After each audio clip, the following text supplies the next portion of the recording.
우리 앞뒤 좌우에 계신 분들과 반갑게 인사하겠습니다. 사랑하고 축복합니다.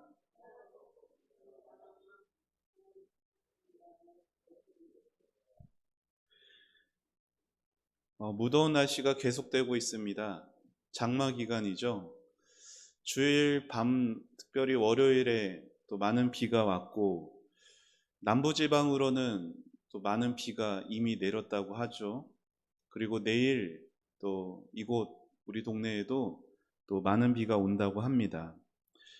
여러분 혹시 댐에 가보신 적이 있습니까? 여기서 가까운 팔당댐만 하더라도 지금처럼 장마로 인해 비가 많이 오면은 그 댐 수위가 높아져 나고, 그리고 댐 수위가 많이 높아지면 그 댐을 이제 방류를 합니다. 수문을 열면 어마어마한 물이 큰 소리를 내면서 무섭게 그 문을 빠져나가죠. 국도 그 도로를 타고서 그 댐 물이 나가는 것을 이렇게 보면은, 와, 엄청난 물이 쏟아지는 그 장관스러운 장면에 감탄도 하고 사진을 찍기도 합니다. 그 물은 엄청난 힘이 있지만 차도 위에서 바라보는 우리에게는 아무 힘도 미칠 수가 없습니다. 그런데 생각해 볼까요? 만약 우리들이 그 물 속에 빠져 있다면 어떻게 될까요? 그 엄청난 물이 쏟아지는 그 밑에서 우리가 그 물가에 있다면 어떻겠습니까? 상황은 크게 달라질 거예요.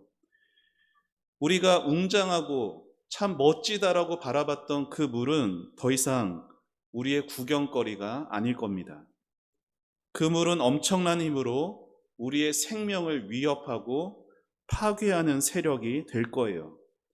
그런데 안타까운 것은 이러한 일이 우리 삶에 실제로 일어난다라는 거죠. 홍수 속에 빠져 있는 상태처럼 우리 모든 인생들은 죄와 비참에 빠져 있는 상태에 있습니다. 죄라고 하는 것이 우리에게 많이 익숙하지만 비참이라고 하는 말은 사실 익숙하지는 않아요. 비참하다라고 말하면은 뭐랄까요? 좀 참담하다. 이 정도로 느껴지는데 사실 그 의미는 더 깊고 더 슬픕니다. 요리문답에서 나오는 표현 비참이라는 말은 추방이라는 뜻이 담겨져 있어요. 추방이라는 말이 뭐냐면 원래 있어야 했던 자리가 있는데 거기서 쫓겨난 상태를 말하는 게 추방이죠. 추방된 상태 자체가 비참하다는 거예요.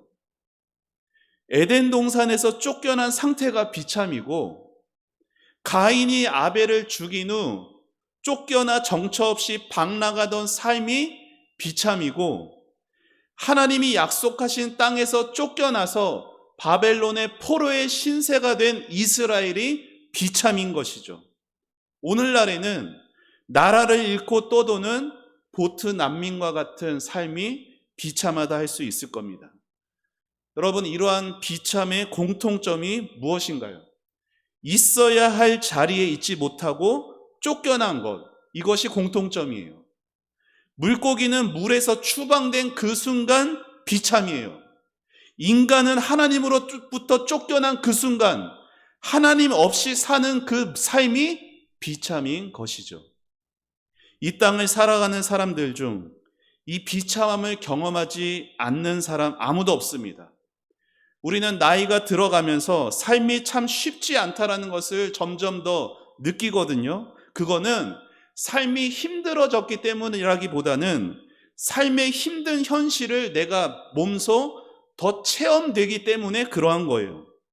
기쁨 가득한 따사로운 햇살과 같은 삶들이 분명 삶에 있기는 하겠으나 대부분의 삶은 요즘 날씨 장마와 같은 우울하고 구름 낀 날들의 연속인 겁니다. 공허한 삶도 비참이고 병도 비참이고 슬픔도 비참이고 죽음도 비참이에요. 돈이 없는 것도 비참이고 남들과 비교하며 스스로 움츠러드는 것, 작아지는 것도 비참한 일이에요. 그러나 여러분, 우리가 비참한 진짜 이유가 따로 있으니 그것은 바로 죄입니다. 인생의 모든 비참한 원인이 죄라는 것이에요. 죄에서 그 모든 비참함이 시작되었습니다. 하지만 많은 사람들은 자신이 그러한 비참 속에 살고 있다는 걸 알지를 못하죠. 이렇게 비참할 만큼 자신이 죄를 지었다고 생각하지를 않아요. 대부분 사람들은 이렇게 생각합니다. 나는 삶이 비참에 이를 정도로 악한 죄인은 아니다. 여러분, 왜 이렇게 생각하는 거죠? 자신을 객관적으로 보지 못하기 때문이에요. 그저 다른 사람과 비교해서 자신은 죄인이 아니다 생각하는 겁니다. 그러나 그것은 가면일 뿐이에요. 그 가면을 벗어내고 맨 얼굴은 여전히 우울하고 여전히 비참합니다. 그러면 우리가 죄인인 것, 비참한 상태에 있다는 것을 어떻게 알 수 있을까요? 우리 죄에 대한 객관적인 기준, 객관적인 거울은 무엇일까요? 이것이 오늘 세 번째 시간 요리문답에서 배우는 질문인 것이에요. 오늘 배우는 질문 같이 읽어보겠습니다. 시작.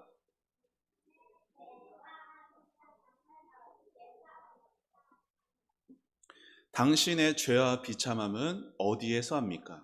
자, 답을 읽어보겠습니다. 시작.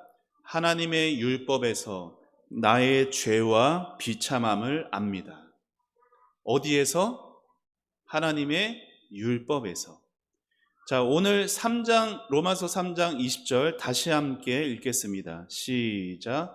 그러므로 율법의 행위로 그의 앞에 의롭다 하심을 얻을 육체가 없나니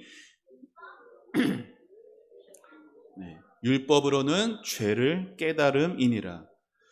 우리 죄에 대한 객관적인 기준, 그게 율법이라는 겁니다.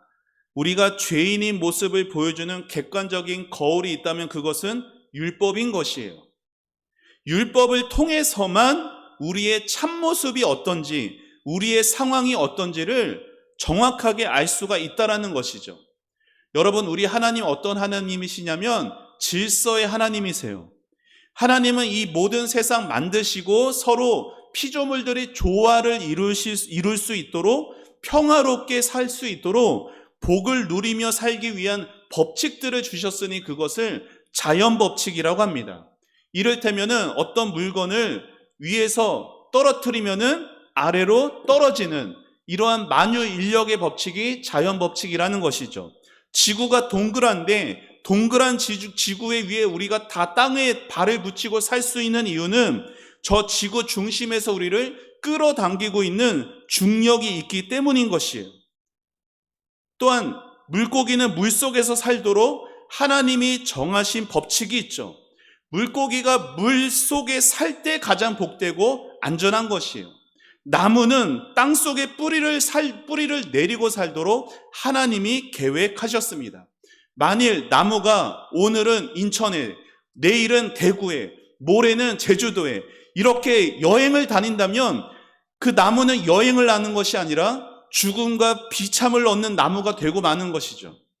이러한 자연법칙을 만드신 하나님께서 하나님의 형상으로 지어진 인간이 행복하고 건강하고 복되게 살기 위한 법칙을 주셨으니 그것이 바로 율법인 것이에요. 여러분, 율법에는 무엇을 하지 마라, 또 무엇을 해라, 이러한 명령의 모습으로 우리에게 주어지지만 율법의 핵심은 명령이 아니에요. 그런데 그 율법을 받은 유대인들은요, 이것을 하지 마라를 365개로 쪼갰고 이것을 하라를 248개로 쪼갰어요. 그래서 모두 다 합쳐서 613개의 어마어마한 규칙들을 만들고 그 규칙에 어긋나면 정죄하고 그 규칙을 잘 지키면 의롭다라고 교만함에 떨면서 살아왔습니다. 그런데 예수님께서 이 땅에 오셔서 율법에 대해서 이렇게 말씀하셨죠. 우리 마태복음 22장에 있는 말씀 화면 보며 같이 읽겠습니다. 시작.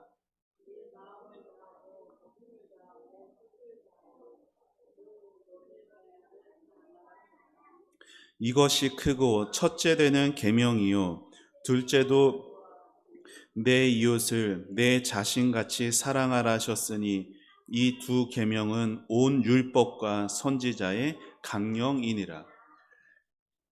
여러분, 예수님의 이 말씀은 613개나 되는 유대인들의 율법을 이렇게 요약하신 것이다라고 생각하시면 안 돼요. 이 예수님의 말씀은 우리가 인간으로서 이 땅에 살아가는 동안 붙들어야 되는 우리의 삶의 본질과 우리의 삶의 원리가 무엇인지를 말씀하시는 거예요. 모든 율법의 본질과 원리는 하지 마라, 해라, 명령이 아니라 바로 사랑인 것입니다. 본래 이 땅에 살아가는 모든 우리가 경험하는 이 세상의 법도 그 법이 바른 법이고 제대로 된 법이라면 그 본질은 사랑이어야 합니다. 그런데 여러분, 법을 집행하는 경찰을 한번 생각해 보세요. 검사를 생각해 보세요. 경찰이 사랑 때문에 일한다고 느껴지십니까? 여러분, 경찰, 검사를 생각하면 사랑부터 생각나나요? 아니죠. 경찰이 나에게 다가오면 이상하게 불편해지고 사랑 같은 거 절대 생각나지 않아요. 그런데 본래 이 땅에 존재하는 모든 법은 우리의 생명과 우리를 존중하고 보존하기 위한 사랑의 정신에서 나온 것이에요. 신호등을 생각해 보세요. 여러분, 나라에서 왜 곳곳에 신호등을 세워놓는 거죠? 우리를 사랑하기 때문입니다. 교통신호가 없으면은 사고가 나기 쉽고, 그러면은 사람이 다치거나 죽게 될까봐 신호등이 있는 것이죠. 그러면은 그 사랑 때문에 세워진 그 신호등의 신호를 지키는 우리들의 자세는 어떠해야 할까요? 신호를 안 지키면 경찰에게 딱지 뗄까봐 그렇게 해서 지키는 마음이라면 그거는 법의 정신이 아닐 거예요. 신호를 안 지키면 사람들이 나를 비난하고 그렇게 뭐라고 할까봐 지킨다라면 그것도 법의 정신이 아니겠죠. 우리가 교통신호를 지키는 이유는 나와 다른 사람들의 생명과 안전을 사랑하기 위해서인 것입니다. 만일 우리가 사랑하지 않는 마음으로 교통법을 지킨다면 우리가 얻게 될 축복은 딱지 떼지 않는 것, 그것밖에 없는 거예요. 여러분, 제대로 된 모든 법의 본질은 사랑인 겁니다. 사랑이 우리의 삶의 원리가 되어야 돼요. 의로운 삶도 사랑 때문에 가능한 겁니다. 예수님께서 이 땅에 계시는 동안 그 많은 유대인들을 여러 번 책망하셨던 이유는 그들이 하나님 형제에 대한 사랑 없이 껍데기 같은 형식적인 율법의 조항만을 지키려 했기 때문이잖아요. 여기서 말하는 사랑은 사랑의 행위 자체가 아니거든요. 다른 사람에게 어떠한 물질을 가져다 준 그 행위 자체가 아니라 하나님을 향한 우리의 마음의 상태를 사랑이라고 말하는 것이에요.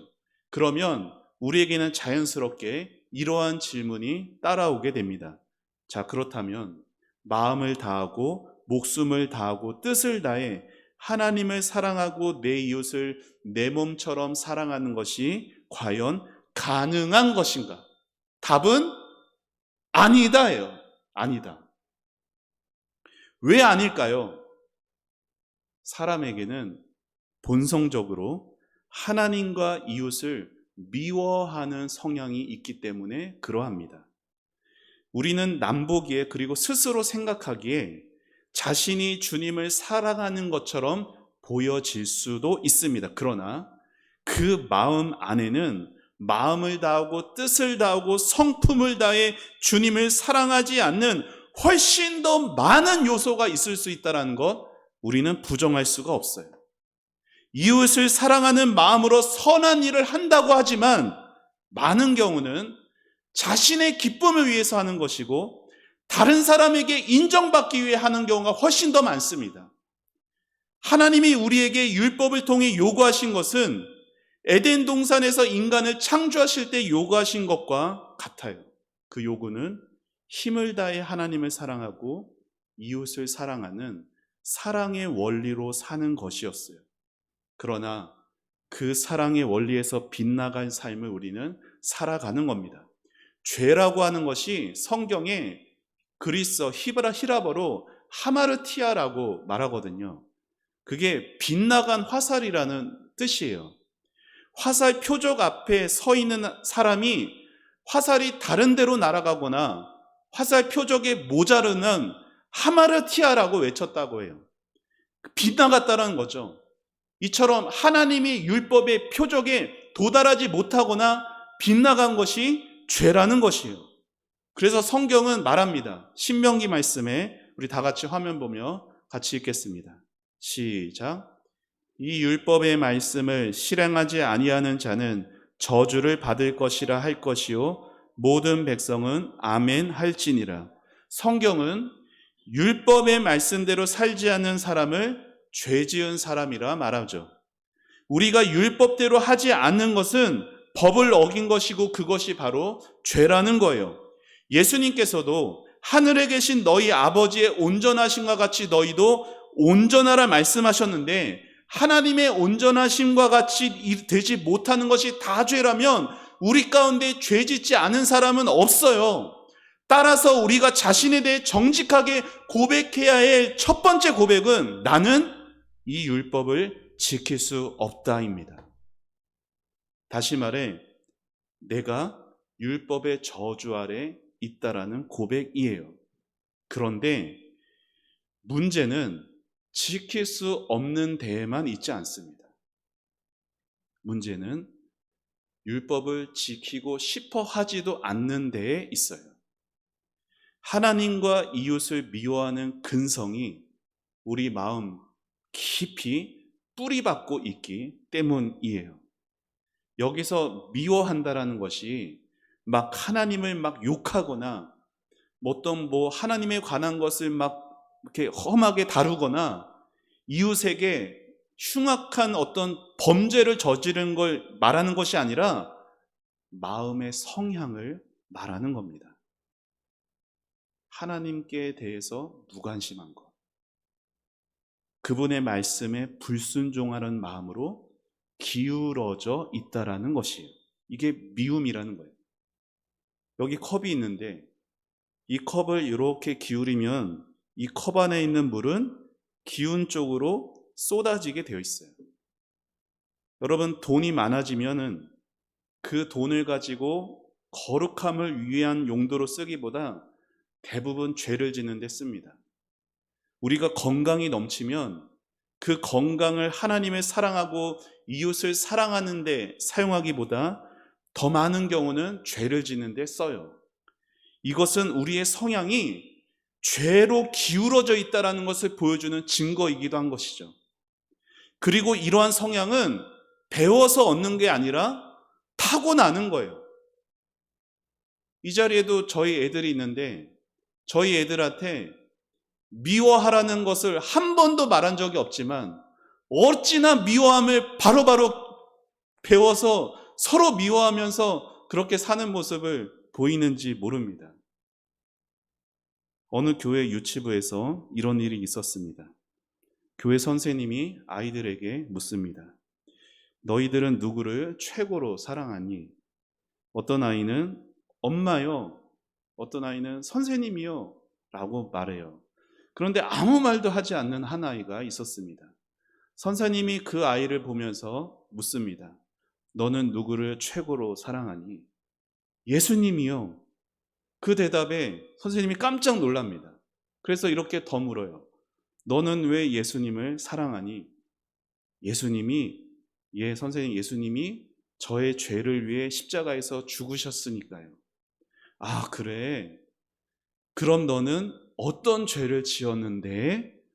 라고 묻는 질문에 아이가 한참 고민하더니 이렇게 대답합니다.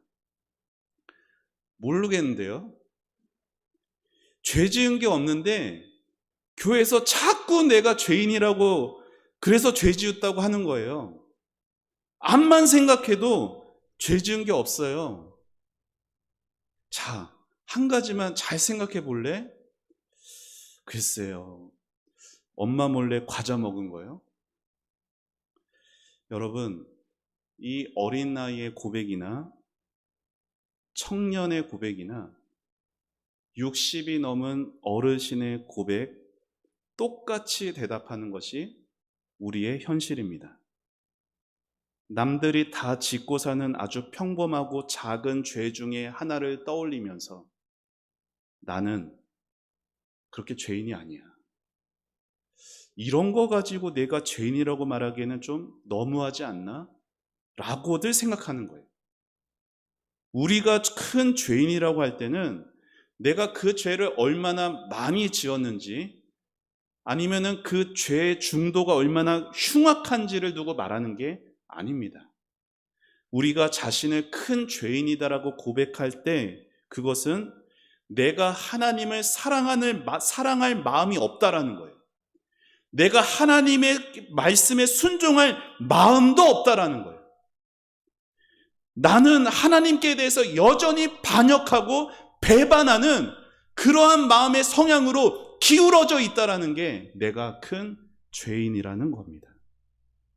여러분, 예수 믿고 구원받은 이후에도 이 말이 아주 중요합니다. 우리 화면 보면서 이러한 고백 같이 해볼까요? 시작.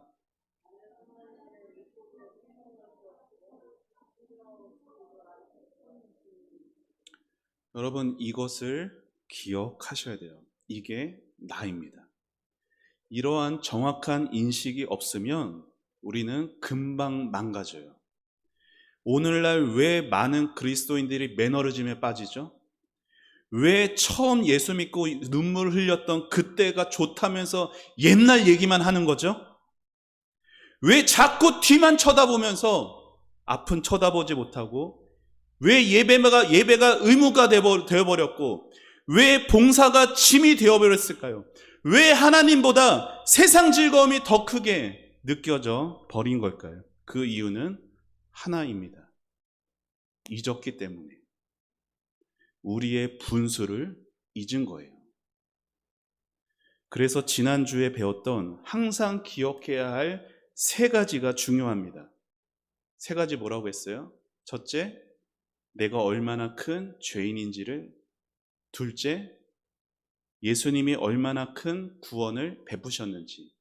셋째, 그 은혜를 기억하고 감사함으로 그분을 섬겨야 한다라는 이 세 가지가 마치 산발이 의자처럼 어느 것 하나 없어져서도 안 되는 것입니다. 그리고 이 중에서 첫 번째, 내가 얼마나 큰 죄인인가를 기억하는 것이 우리의 영적인 삶의 첫 단추인 것입니다. 죄 지은 것이 없는데 예수님의 십자가 은혜에 누가 감격할 수 있겠습니까? 이것이 오늘 우리의 문제인 것이죠. 죄란 우리가 행동으로 짓는 몇 가지 죄들을 말하는 것이 아니라 우리의 상태를 말하는 거예요.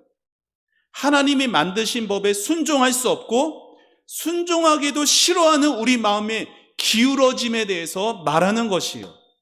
우리가 죄인이라는 성경의 선언, 결코 즐거운 소식은 아니죠. 그러나 성경은 이것을 강조합니다. 왜냐하면 이것이 기쁨으로 이어지는 현관문이 되기 때문이에요. 병이 난 줄 알아야 병원을 찾듯이 자신이 주님의 법에 순종할 수도 없고 순종하기도 싫어하는 완전히 기울어진 상태에 있다는 것을 알아야 우리는 구원의 손길을 내밀 수 있는 것입니다. 물에 빠졌다는 인식이 없는 사람은 구조대를 바라지 않습니다. 죄에 빠진 우리를 구하기 위해 하늘에서 온 구조하는 분이 계시니 바로 우리 주 예수 그리스도이십니다. 이것이 우리의 좋은 소식이 되는 거예요. 모든 사람이 죄를 범하였음에 그리스도의 영광에 이르지 못하더니 이 말씀은 나쁜 소식이죠. 그러나 곧바로 좋은 소식이 이어집니다. 24절 말씀 같이 함께 읽겠습니다. 로마서 3장 24절 시작.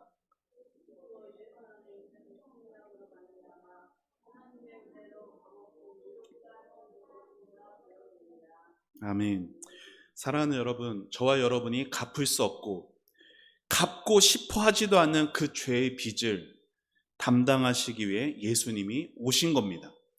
우리를 빚으시고 우리에게 삶의 규칙들을 정해주셨던 창조주 하나님께서 사람의 몸을 입으셨고 이 땅에 오셔서 우리의 모든 비참함을 다 가지시고 십자가에 대신 죽어주신 것입니다. 내가 죄인인 것을 확실히 알고 인식할 때에만 예수님이 구세주가 되신다는 것을 확실히 깨달을 수 있는 것이에요. 바라기는 이 영광스러운 은혜를 누리며 살아가는 여러분이 되시기를 축복합니다. 그러기 위해서는 우리 자신이 내가 하나님의 법에 순종할 수 없고 순종하려고도 하지 않는 죄인이라는 것을 늘 기억해야 돼요. 그렇게 내 마음이 낮아져야 되고 내 심령이 가난해져야 됩니다. 그렇게 간절해지고 갈급해져야 주님의 도움을 구하고 매일매일 주님을 나의 구원자로 모시며 살아갈 수 있는 것입니다. 이렇게 자신의 죄악된 성향에 대해서 깊이 깨달음이 있어서 그렇게 영적인 첫 단추가 바르게 꿰매져서 그 다음 단추인 예수님만을 나의 유일한 구원자로 마음 가운데 모시기를 그렇게 사모하고 갈급하여서 예배의 자리, 은혜의 자리마다 나아가고 하나님께 받은 그 은혜로 하나님을 기쁘시게 섬기며 살아갈 수 있는 우리 사랑하는 초원의 성도들 다 되시기를 우리 주님의 이름으로 축원합니다. 기도하겠습니다.